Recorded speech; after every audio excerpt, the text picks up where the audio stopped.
प्राथमिक शिक्षा विभाग में शिक्षकों की पदोन्नति और वेतन वृद्धि में गोपनीय आख्या लागू करने का विरोध होना शुरू हो गया है। आज देवीपाटन मंडल के मुख्यालय गोंडा में उत्तर प्रदेशीय प्राथमिक शिक्षक संघ के पदाधिकारियों ने शिक्षकों की पदोन्नति और वार्षिक वेतन वृद्धि में गोपनीय आख्या लागू करने को तुगलकी फरमान बताते हुए इसे निरस्त करने की मांग की। संघ पदाधिकारियों ने कलेक्ट्रेट परिसर में इकट्ठा होकर शांति प्रदर्शन कर मुख्यमंत्री को संबोधित ज्ञापन नगर मजिस्ट्रेट को सौंपा।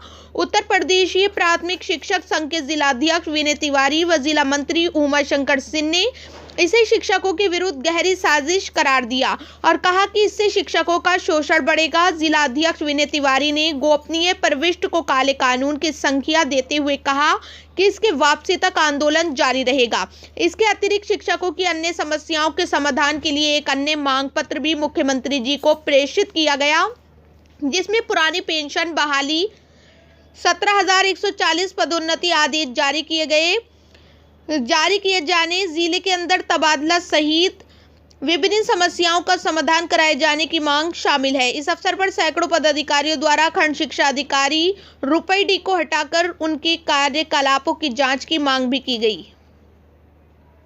जिला अध्यक्ष उत्तर प्रदेशीय प्राथमिक शिक्षक संघ गोंडा। शिक्षकों की गोपनीय आख्या मंगाई जा रही है, जिसमें तमाम अव्यवहारिक बिंदु तय कर दिए गए हैं, जिसका शिक्षकों से कोई लेना देना नहीं है। ऐसी स्थिति में अगर वो गोपनीय आख्या वाला निर्देश आदेश लागू हो गया तो ये शिक्षकों के लिए काला कानून साबित होगा और इससे शिक्षकों का शोषण होगा। कायाकल्प योजना जो ग्राम पंचायतों के अधीन है, जिसमें शिक्षकों की कोई भूमिका नहीं है, ऐसी योजना के आधार पर अगर अंक दिया जाएगा तो गोपनीय आख्या का फिर क्या मतलब रह जाएगा।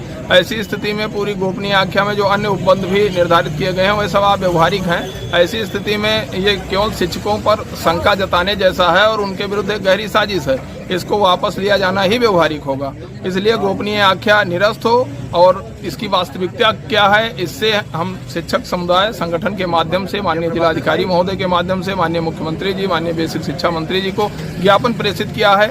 इसके अतिरिक्त जो शिक्षकों की अन्य समस्याएं हैं, चाहे वो पुरानी पेंशन बहाली हो, चाहे 17,140 मूल वेतन का हो, चाहे पदोन्नति का हो, चाहे जनपद के अंदर स्थानांतरण का हो, क्योंकि कोरोना की वजह से सांगठनिक गतिविधियां ठप थीं और शिक्षकों की समस्याएं दिन पर दिन बढ़ती ही गईं। ऐसी स्थिति में संगठन को बाध्य होकर निर्णय करना पड़ा कि आज हम लोग सामूहिक रूप से ज्ञापन देकर अपनी समस्याओं के संदर्भ में प्रशासन को, सरकार को अवगत कराएं। इसलिए ये ज्ञापन का कार्यक्रम आज था। सर, अभी कल जो निलंबन हुआ है उसके संबंध में शासन स्तर पे जो भी जांच की गई, उसके बाद निलंबन हुआ, अन्य कार्रवाइयां भी हुई, FIR के भी निर्देश हुए हैं। इसमें जिला अधिकारी महोदय द्वारा भी टीम गठित की गई है, उसकी भी मजिस्ट्रेटी जांच होनी है, रिपोर्ट आना शेष है।